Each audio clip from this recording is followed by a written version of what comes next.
हाय दोस्तों, कैसे हो आप सब। I hope you all are fine. तो आज मैं आपके लिए ले आई हूँ पंचतंत्र की कहानी, शेरनी का तीसरा पुत्र, the lioness and the third son story in Hindi. किसी घने जंगल में एक शेर और एक शेरनी साथ रहते थे। वो दोनों एक दूसरे से बहुत प्रेम करते थे। हर दिन दोनों साथ में ही शिकार करने जाते और शिकार को मारकर साथ में बराबर बराबर खाते थे। दोनों के बीच में विश्वास और भरोसा भी खूब था।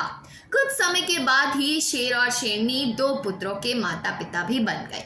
जब शेरनी ने बच्चों को जन्म दिया तो शेर ने उससे कहा कि अब से तुम शिकार पर मत जाना, घर पर रहकर खुद की और बच्चों की देखभाल करना। मैं अकेले ही हम सब के लिए शिकार लेकर आऊंगा। शेरनी ने भी शेर की बात मान ली और उस दिन से शिकार अकेले ही करने के लिए वह जाने लगा। वहीं शेरनी घर पर रहती और बच्चों की देखभाल करती।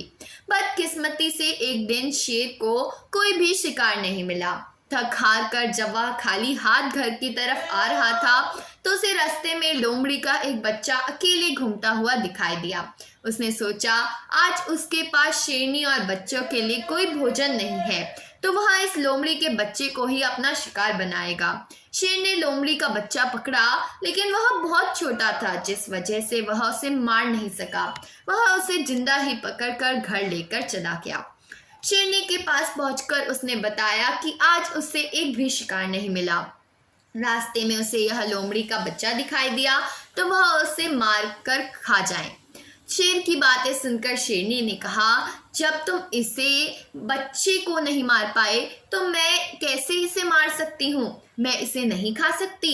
इसे भी मैं अपने दोनों बच्चों की तरह पाल पोष कर बड़ा करूंगी और यह अब से हमारा तीसरा पुत्र होगा। इसी दिन से शेर और शेरनी लोमड़ी के बेटे को अपने ही पुत्रों की तरह प्यार करने लगे। वह भी शेर के परिवार के साथ बहुत खुश था। उन्हीं के साथ खेलता कूदता और बड़ा होने लगा। तीनों ही बच्चों को लगता था कि वह सारे ही शेर हैं। जब वह तीनों कुछ और बड़े हुए तो खेलने के लिए जंगल में जाने लगे। एक दिन उन्होंने वहां पर एक हाथी को देखा। शेर के दोनों बच्चे उस हाथी के पीछे शिकार के लिए लग गए। वहीं लोमड़ी का बच्चा डर के मारे उन्हें ऐसा करने से मना कर रहा था, लेकिन शेर के दोनों बच्चों ने लोमड़ी के बच्चे की बात नहीं मानी और हाथी के पीछे लग गए। लोमड़ी का बच्चा वापस घर पर शेरनी माँ के पास आ गया। कुछ देर बाद जब शेरनी ने दोनों बच्चों को वापस आए तो उन्होंने जंगल वाली बात अपनी माँ को बताई। उन्होंने बताया कि वह हाथी के पीछे गए, लेकिन उनका तीसरा भाई डर कर घर वापस भाग आया। इसे सुनकर लोमड़ी का बच्चा गुस्सा हो गया। उसने गुस्से में कहा कि तुम दोनों जो खुद को बहादुर बता रहे हो, मैं तुम दोनों को पटक कर जमीन पर गिरा सकता हूँ। लोमड़ी के बच्चे की बातें सुनकर शेरनी ने उसे समझाया कि अपने भाइयों से इस तरह बात नहीं करनी चाहिए। उसके भाई झूठ नहीं बोल रहे, बल्कि वो दोनों सच ही बोल रहे हैं। शेरनी बात भी लोमड़ी के बच्चे को अच्छी नहीं लगी। गुस्से से उसने कहा, तो क्या आपको भी लगता है कि मैं डरपोक हूँ और हाथी को देखकर डर गया था। लोमड़ी के बच्चे की इस बात को सुनकर शेरनी उसे अकेले में ले गई और उसके लोमड़ी होने का सच बताया। हमने तुम्हें भी अपने दोनों बच्चों की तरह ही बड़ा किया है, इसी के साथ तुम्हारी भी परवरिश की है, लेकिन तुम लोमड़ी वंश के हो और अपने वंश के कारण ही तुम हाथी जैसे बड़े जानवर को देखकर डर गए और घर वापस भाग आए। वहीं तुम्हें दोनों भाई शेर के वंश के हैं, जिस वजह से वह हाथी का शिकार करने के लिए उसके पीछे भाग गए। शेरनी के आगे कहा कि अभी तक तुम्हारे दोनों भाइयों को तुम्हारे लोमड़ी होने का पता नहीं है।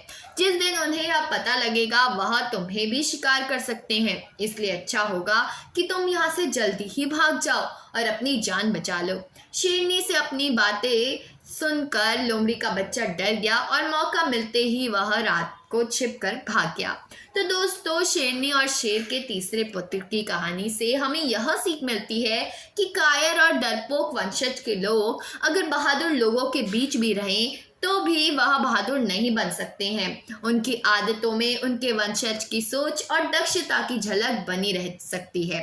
तो दोस्तों, आज की कहानी यही थी। पसंद आई हो तो वीडियो को लाइक करना, चैनल को सब्सक्राइब करना, कमेंट में बताना कहानी कैसी लगी, और अगर अच्छी लगी तो बताना अगली कहानी कौन सी सुननी है। अभी के लिए बस इतना ही, मिलते हैं अगली वीडियो में। अभी के लिए बाय बाय।